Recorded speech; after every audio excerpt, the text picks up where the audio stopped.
Hello student, exam gravity YouTube চ্যানেলে তোমাদের প্রত্যেককে অনেক অনেক স্বাগত জানাই। তোমরা জানো যে রেলওয়ে গ্রুপ ডি ফর্ম যবে থেকে বেরিয়েছে তারপর থেকে আইটিআই এবং মাধ্যমিক পাস এই যোগ্যতা নিয়ে নানা রকম ঝামেলা সৃষ্টি হয়েছে, এমনকি কেস কোর্ট পর্যন্ত গেছে যে এর ফয়সলা কি হবে।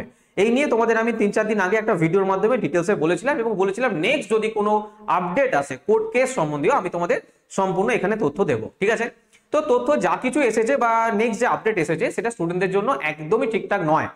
আমি পুরো তথ্য তোমাদের দেবো, এর আগেও তোমাদের আমি তথ্য দিয়েছি। যারা জানো না তাদেরকে ছোট করে বলে রাখি যে স্টার্টিং এ যে মাধ্যমিক জবে থেকে মানে রেল অলরেডি আগেই বলে রেখেছিল যে রেলওয়ে গ্রুপ ডি 2019-এর পরে রেলওয়ের গ্রুপ ডি যা কিছু ভ্যাকেন্সি আসবে অতি অবশ্যই সেখানে শুধুমাত্র আইটিআই এর অ্যাপ্লাই করতে পারবে, মাধ্যমিক পাসরা অ্যাপ্লাই করতে পারবে না। এবং তারপর এটা রেলওয়ে নোটিশ দিয়ে বার করেছিল এবং তারপর যখন নতুন ভ্যাকেন্সি এলো 2024-এ, যখন ডিসেম্বরে শর্ট নোটিশ এসেছিল সেখানে কোনো কিছু ক্লিয়ার করেনি যে যোগ্যতা কি থাকবে, মাধ্যমিক পাস না আইটিআই। তো অটোমেটিক আইটিআইরা বুঝেছিল যে হয়তো আমরাই শুধু ফর্ম ফিল আপ করতে পারবো, মাধ্যমিক পাসরা পারবে না। কিন্তু যখন 2025-এ জানুয়ারিতে ফর্ম ফিল আপ স্টার্ট হলো বা নোটিফিকেশন করিজেন্ডাম জারি করলো রেলওয়ে, সেখানে পরিষ্কার উল্লেখ করা ছিল যে মাধ্যমিক পাস যারা এবং আইটিআই যারা প্রত্যেকে কিন্তু এই ফর্মটা ফিল আপ করতে পারবে। বাস এখান থেকে শুরু হলো ঝামেলা, একদম কোর্ট পর্যন্ত এই কেস পর্যন্ত পৌঁছালো এবং কোর্টে তো আলাদাই খেলা, সেখানে তো কিছু বলাই যাবে না, সেখানে তো আইনের ব্যাপার চলে গেছে। তো এখানে বেশি কিছু মানে ঠিক ভুল সেটা তোমরা কমেন্টের মাধ্যমে আমাকে অতি অবশ্যই জানাবে, কিন্তু যেটা চলছে বা যেটা হচ্ছে একদমই স্টুডেন্টদের জন্য, স্টুডেন্টদের পক্ষে একদমই সেটা ঠিকঠাক নয়। সেটা আইটিআই হোক বা 10th পাস হোক, কারোর জন্যই ঠিকঠাক নয়। এর কারণ দেখো, আমাদের যখন প্রথম কোর্টে এই কেস উঠলো তো প্রথম যে হায়ারিং ছিল সেই ডেট ছিল কবে না 5/3/2025-এ। প্রথম হায়ারিং এর ডেট ছিল 5/3/2025। ঠিক আছে, নো প্রবলেম স্যার, কোর্টে কি হবে দেখা যাবে। এতে কোর্ট কোন রকমে একটা ফয়সলা, একটা সিদ্ধান্তে আসা গেল না। সেকেন্ড হায়ারিং ডেট দিল 6/3/2025। 6/3/2025 সম্পূর্ণ তথ্য দেবো এখানে, কোনো 10টা ভিডিও দেখার প্রয়োজন নেই, একটাই ভিডিও দেখো, একদম সম্পূর্ণ বাংলা ভাষায় ডিটেলসে তোমাদের বলে দেবো। 6/3/2025 সেকেন্ড হায়ারিং দিল। চলো সেখানেও কিছু মিললো না, সেখানে বলা হলো যে যা কিছু ফাইনাল হবে সব 28/3/2025-এ 28/3/2025-এ তোমাদের সবকিছু বলে দেওয়া হবে যে আলটিমেট কোর্ট কি সিদ্ধান্ত নিল না নিল সমস্ত কিছু 28/3/2025-এ তোমাদের কাছে ক্লিয়ার হয়ে যাবে। যে ভাই দেখো মাধ্যমিক পাসে শুধু ফিল আপ করতে পারবে নাকি শুধুমাত্র আইটিআইরা ফিল আপ করতে পারবে, না সবাই এটাতে ফিল আপ করতে পারবে, না টেকনিক্যালের জন্য কোনো আলাদা যোগ্যতা থাকবে, যা কিছু ফয়সলা হবে 28/3/2025। প্রত্যেকে এই ডেটটার দিকে তাকিয়ে বসেছিল, যারা group D form fill up করবে তারাও, যারা মাধ্যমিক পাসে ফর্ম ফিল আপ করবে তারাও এবং যারা আইটিআই পাসে যোগ্যতার ফর্ম ফিল আপ করবে তারাও, সবাই এই ডেটটার দিকে তাকিয়ে বসেছিল। কিন্তু যখন 28/3/2025 এলো কি হলো, নতুন করে আবার ডেট দেওয়া হলো, যেটা আমি তোমাদের ভিডিওর মাধ্যমে জানিয়েছিলাম যে 26শে মে। কোথায় নিয়ে চলে গেল সেটাকে? 26শে মে তোমাদের সবকিছু জানিয়ে দেওয়া হবে। 28/3/2025-এ কোনো রকম কোনো ফয়সলা এখানে সিদ্ধান্তে আসা গেল না, ডেট দিল 26শে মে। তখনই স্টুডেন্টরা অনেকটা ভেঙে পড়েছিল, কারণ এখানে পরিষ্কার বলা আছে যতক্ষণ না কোর্ট কোনো সিদ্ধান্তে এসে পৌঁছাচ্ছে এর ওপরে রেলওয়ে কোনো রকম কোনো সিদ্ধান্ত নিতে পারবে না।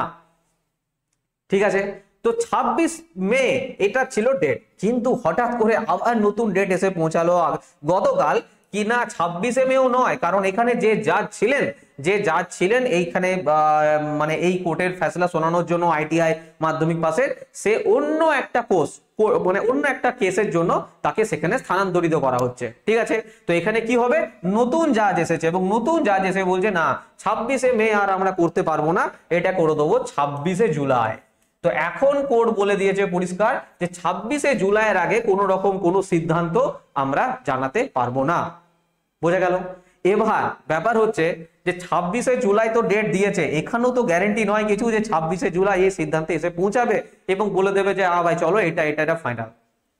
ঠিক আছে, তো কোথা থেকে কোন ডেট এসে লাস্টে 26শে জুলাই পর্যন্ত এসে পৌঁছালো, যেটা স্টুডেন্টদের জন্য আবারও বলছি মারাত্মক খারাপ। কোন রকম কোর্টের ফয়সলা সম্পর্কে বা আইনগত কোনোভাবে কোনো কিছু এখানে বলাটা ঠিক হবে না। তোমরা অবশ্যই কমেন্টের মাধ্যমে জানাবে এটা কতটা ঠিক হচ্ছে, কারণ একটা স্টুডেন্ট এক্সাম একটা ইমোশন থাকে, একটা জজবা থাকে, একটা জুনুন থাকে যে আমরা প্রিপারেশন নেবো, এই টাইমে পরীক্ষা, কি সব চলছে মানে কোনো জায়গাতে কোশ্চেন ভুল চলে আসছে, কোনো জায়গায় নর্মালাইজিং ভুল হয়ে যাচ্ছে, কোনো জায়গায় পরীক্ষায় এলপি সিবিটি পরীক্ষা ক্যান্সেল হয়ে গেল, এখনো কোনো ডেট দিল না। এখানে কোর্টে কেসের পর কেস চলছে, এখনো গ্রুপ ডি পরীক্ষা মাধ্যমিক পাস তারা প্রিপারেশন নেবে নাকি আইটিআই পাস তারা প্রিপারেশন নেবে, এখনো সিদ্ধান্ত নেবে না। যেটাই হোক না কেন, যেটাই হোক, এতে কার প্রফিট হচ্ছে আমি জানি না, কি আইটিআই তাদের ঠিক হলো নাকি মাধ্যমিক পাস তাদের ঠিক হলো। কারণ এখানে এক্সামের এখনো কোন মানে সেই টাইমে এক্সাম হওয়ার কথা ছিল, ফেব্রুয়ারির মধ্যে ফর্ম ফিল আপ শেষ হয়ে গেছে, হয়তো জুলাই মাসে আগস্ট মাসে এক্সাম হওয়ার কথা, সেখানে কিনা কোর্ট ফেসলা শোনাবে। কোর্টের ফেসলা না শোনানো পর্যন্ত কোনো রকম এর উপরে কোনো কাজই হবে না। কারণ রেলওয়ে সম্পূর্ণ একটা ইচ্ছা আছে মনে, যে আমরা কিন্তু গ্রুপ ডি কে মানে মাধ্যমিক পাস যারা আছে তাদেরকে কিন্তু ফর্ম ফিল আপ করাবো। কারণ কি, বেশি মাত্রায় ফর্ম ফিল আপ হবে, বেশি টাকা রেলওয়ের কাছে আসবে, তবেই না। না হলে কেন বারবার একভাবে নোটিশ চেঞ্জ করতে থাকবে? একবার যখন বলে দিল আইটিআই, তখন নতুন করে আবার কেন চেঞ্জ যদি করবে, তাহলে পরিষ্কার করে কেন বলছে না যে না চলো আমরা এটাতেই সিদ্ধান্ত নিলাম? কারণ রেলওয়ে বলেছে যে আমরা শর্ট নোটিশ যেটা বার করেছি তার কোনো ভ্যালু নেই, শর্ট নোটিশের উপর আমরা কোনো রকম কোনো ভ্যালু আমরা রাখবো না, আমরা যারা করিজেন্ডাম জারি করি তার উপরেই একমাত্র আমরা বিশ্বাস রাখি। আর ওর ওপরেই কিন্তু কোর্টে কেস লড়ছে গ্রুপ ডি, যে মাধ্যমিক পাসকে যেন যেভাবে হোক পরীক্ষায় ফর্ম ফিল আপ করানো যায়। ঠিক আছে, এটা 1 কোটি স্টুডেন্ট গ্রুপ ডি যদি ফর্ম ফিল আপ হয় মাধ্যমিক পাস করতে পারে, 1 কোটি স্টুডেন্ট এখানে ফর্ম ফিল আপ করবে কম করে হলেও। তো এতগুলো স্টুডেন্টের ভবিষ্যৎ কিভাবে এত হালকা ভাবে নিচ্ছে কোর্ট, আমি জানি না। যে একটা ডেটের পর ডেট, তারিখ পে তারিখ, তারিখ পে তারিখ, এই চলছে এখানে। তো যাই হোক, নেক্সট যদি কোনো রকম কোনো নোটিশ আসে রেলওয়ে সম্পর্কে আমি তোমাদের জানিয়ে দেবো। কিন্তু আমাদের প্রিপারেশন তো আটকালে চলবে না, প্রিপারেশন সমস্ত এক্সাম, যে কোনো এক্সাম হোক না কেন প্রিপারেশন আমাদের কন্টিনিউ নিয়ে যেতে হবে। কারণ পরীক্ষা তো হবে 100%, যারা বলছে পরীক্ষা ক্যান্সেল হয়ে যাবে, এরকম কোনো ব্যাপার নয়, পরীক্ষা হবে 100%। কিন্তু এই যে ডিলে প্রসেস, এটা স্টুডেন্টদের উপরে খুবই এফেক্ট ফেলবে। ঠিক আছে, তো যারা প্রিপারেশন সেলফ স্টাডি করছো তারা করতে থাকো, যেখানে ইচ্ছা প্রিপারেশন নিচ্ছ মন দিয়ে প্রিপারেশন নাও। যদি কেউ এক্সাম গ্র্যাভিটির সঙ্গে জুড়তে চাও, আমাদের 1499 টাকা রেলওয়ে অর্জুন ব্যাচ আছে, ফাউন্ডেশন ব্যাচ 2025-26, এর ওপরে রেলওয়ের কোনো এক্সামের ব্যাচ হবে না। মারাত্মক লেভেলের ব্যাচ, সপ্তাহে 5 দিন ক্লাস করানো হয়, সম্পূর্ণ বাংলা ভাষায় চ্যাপ্টার ওয়াইজ ডিটেলস পড়ানো হয়, ফুল কনসেপ্ট, ফুল এনসিইআরটি, ফুল তোমাদের বিগত বছরের প্রশ্নোত্তর সমস্ত কিছু করানো হবে। অবশ্যই তোমরা এই ব্যাচে যুক্ত হতে পারো।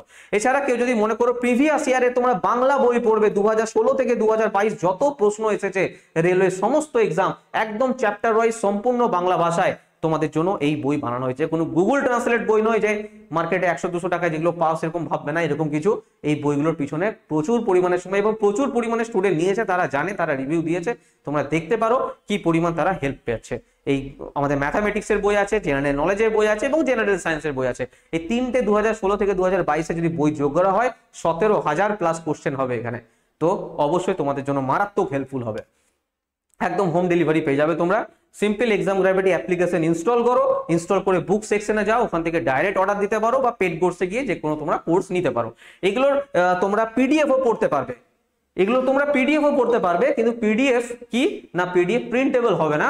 তোমরা স্টাডি মেটেরিয়ালে গিয়ে পরে পিডিএফও নিতে পারো, সেটার প্রাইস খুবই কম আছে। ঠিক আছে, আর যে কোনো তোমরা যাই কিছু নাও না কেন, যদি এত অ্যাপ্লিকেশনের ঝামেলা না নেবে বা কোনো ইনফরমেশন দরকার পড়ে, সিম্পল এই নাম্বারে তোমরা হোয়াটসঅ্যাপ বা কল করবে। এই দুটো নাম্বার তোমাদের কাছে রইলো। তোমাদের কিউআর কোড পাঠানো হবে, কিউআর কোডে পেমেন্ট করে স্ক্রিনশট দেবে, ডাইরেক্ট তোমাদের কোর্স বলে কোর্সে অ্যাড করে দেওয়া হবে, বই বললে অ্যাড্রেসের ফরম্যাট পাঠিয়ে ডিটেলসে তোমাদের হোম একদম বাড়ি পর্যন্ত বই পৌঁছে যাবে। এই দুটো নাম্বার তোমরা নোট করে রাখো যে কোনো প্রবলেমের জন্য।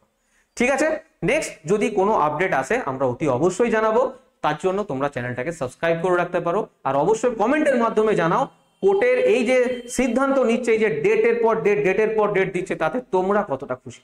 পরে ভিডিও আবার দেখা হচ্ছে, সবাই খুব ভালো থাকবে, বাই।